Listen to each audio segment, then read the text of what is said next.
Hello guys, দেখেন আমার ভাই হাত ভেঙেছে, সাইকেল থেকে পড়ে যায়।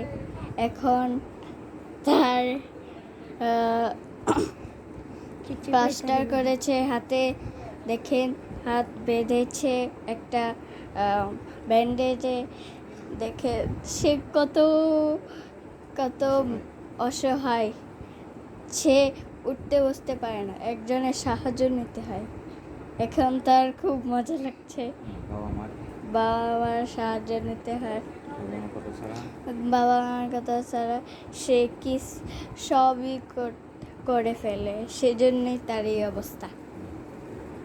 দেখেন আপনারা সবাই এতে শিক্ষা পান, যাতে এরকম বেশি বেশি মাঝে মাঝে সাইকেল একটু একটু চালাতে হয়। আমার ভাই তো সারাদিনই চালায়। আপনারা এরকম ভুল কখনোই করবেন না।